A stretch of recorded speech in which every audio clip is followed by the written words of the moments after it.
हरियाणा की 10 सीटों पर वोटिंग हो चुकी है। वोटिंग के बाद देखिएगा किस सीट पर कौन मार रहा है बाजी। जी हाँ, खास रिपोर्ट है, ध्यान से इस वीडियो को शुरू से अंत तक देखिएगा। चैनल को जरूर सब्सक्राइब कीजिएगा।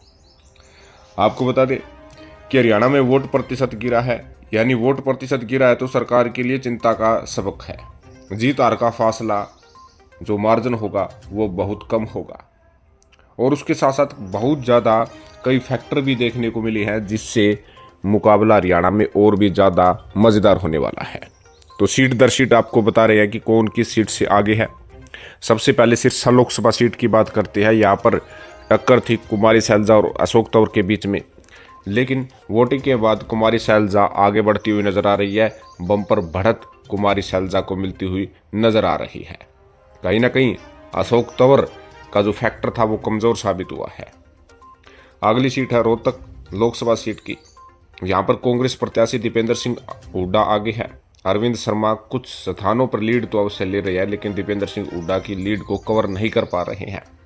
कहीं ना कहीं अब की बार दीपेंद्र सिंह हुड्डा की राह बहुत ज़्यादा आसान हो गई है।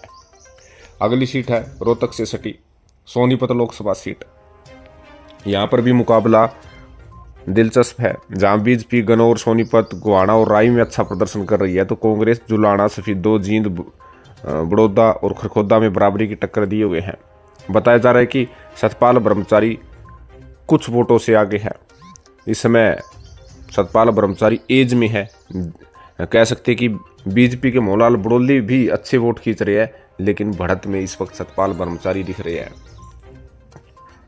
अगली सीट है गुड़गांव लोकसभा सीट की। जो ये बात कह रहे थे कि गुड़गांव में मुकाबला कांटे का है, ऐसा कुछ नहीं है। राव इंद्रजीत सिंह की एक तरफा जीत गुड़गांव में होने जा रही है। गुरुग्राम, बादशाहपुर, पटौदी, रेवाड़ी और सोहना में आपको बता दें कि राव इंद्रजीत सिंह अच्छी बढ़त ले रहे हैं। राजबब्बर सिर्फ नू मेवात एरिया में ही बढ़त ले रहे हैं, बाकी स्थानों पर राजबब्बर का गिराफ गिरा है। ये भी हो सकता है कि हरियाणा में बीजेपी की सबसे बड़ी जीत गुड़गांव से ही हो। एक्चुअल आंकड़ा आपके सामने प्रस्तुत कर रहे हैं।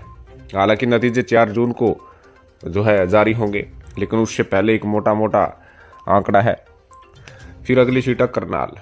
करनाल में विपक्षी पार्टी के 2 धड़े बन गए, एक एनसीपी की तरफ से, एक कांग्रेस की तरफ से।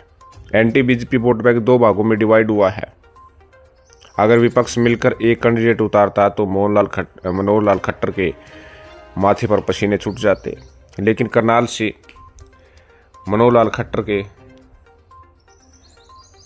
आसान जीत है। कोई डिफिकल्ट उन्हें नज़र नहीं आ रही है। कई विधानसभा सीटों पर मनोहर लाल खट्टर अच्छी बढ़त बनाए हुए हैं।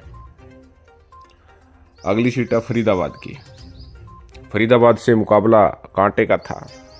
कई स्थानों पर तो महेंद्र प्रताप सिंह और कृष्णपाल गुर्जर के बीच में कांटे का मुकाबला है, लेकिन फिर भी बढ़त में कृष्णपाल गुर्जर है। अब की बार उन्हें छोटी बढ़त मिलती हुई नजर आ रही है, लेकिन जीत रहे हैं। अगली सीट है कुरुक्षेत्र। कुरुक्षेत्र में त्रिकोणीय मुकाबला था, जहां नवीन जिंदल, अभय सिंह चौटाला और सुशील गुप्ता के बीच में। एक बात और आपको बता दूं कि अभय सिंह चौटाला यदि इंडिया गठबंधन में आज शामिल होते तो इंडिया गठबंधन 2 सीटें बीजेपी को और हरा सकता था।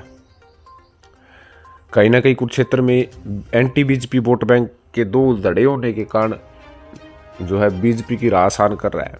नवीन जिंदल कुरुक्षेत्र लोकसभा सीट पर आगे चल रहे हैं।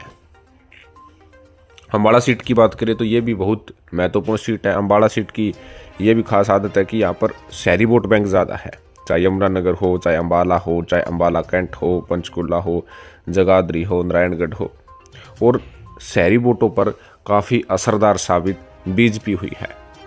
वरुण मुदाना का चुनाव अच्छा रहा। सडोरा, मुलाना व अन्य स्थानों पर अच्छी बढ़त मुदाना भी ले रहे हैं, लेकिन बीजेपी की बढ़त को कवर नहीं कर पा रहे हैं। बीजेपी प्रत्याशी बंतो कटारिया आगे है। 2 ऐसी सीटें हैं जहां पर कांटे का मुकाबला है, जिसमें इसार में मुख्य मुकाबला बीजेपी प्रत्याशी रणजीत सिंह चौटाला और जयप्रकाश के बीच में है।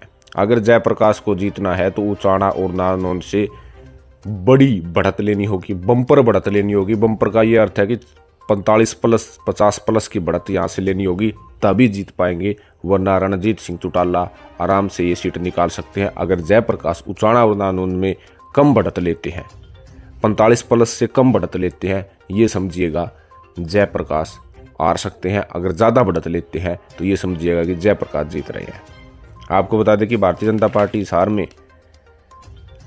हिसार विधानसभा सीट, आंसी विधानसभा सीट, बवानीखेड़ा विधानसभा सीट और आदमपुर विधानसभा सीट पर अच्छा परफॉर्म कर रही है, बढ़त ले रही है।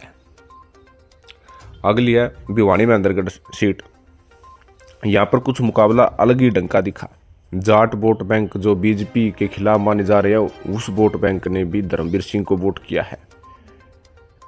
और राव दान सिंह के लिए रहा इसलिए मजबूत है क्योंकि जो तोसाम, लोहारू, भिवानी, नारनौल जो कॉरिडोर है, यहाँ पर वे पीछे खिसकते हुए नजर आ रहे हैं। धर्मवीर यहाँ से बढ़त लेते हुए नजर आ रहे हैं। नारनौल में जो महेंद्रगढ़ में जो अंतिम समय में नरेंद्र मोदी की जो रैली हुई थी, उससे बड़ा इफेक्ट पड़ा है। और उसके साथ साथ राव बहादुर सिंह भी राव दान सिंह के लिए खतरा पैदा हो रहे हैं। आपको बता दें कि राव दान सिंह यदि महेंद्रगढ़ अब जो उनका एरिया है, जो अहिरवाल क्षेत्र है, वहाँ से बड़ी बढ़त 35+ की बढ़त 3 सीटों पे ले तभी पार पड़ सकती है, वरना धर्मवीर सिंह आगे बढ़ सकते हैं, आगे बढ़ते हुए नजर आ सकते हैं। ये देखने वाली बात होगी कि राव दान सिंह अहिरवाल इलाके में किस सीट पर कितनी बढ़त ले रहे हैं, लेकिन 35+ की बढ़त उन्हें आनी ही आनी चाहिए अगर उन्हें जीतना है तो ये 2 सीटें ऐसी थी जो सस्पेंस में है। तो कहीं ना कहीं 5 सीटें क्लियर है कि बीजेपी, 3 सीट कांग्रेस और 2 सीट सस्पेंस में है। अगर एक एक को बांट दी जाए तो 6-4 का मुकाबला हो जाता है। अगर दोनों सीट कांग्रेस के पास चली जाए तो 5-5 का मुकाबला हो जाता है। अगर ये दोनों सीट बीजेपी को चली जाए तो 7-3 का मुकाबला हो जाता है। तो आपका इस विषय में क्या कहना है, कमेंट जरूर करें। धन्यवाद। जय हिंद।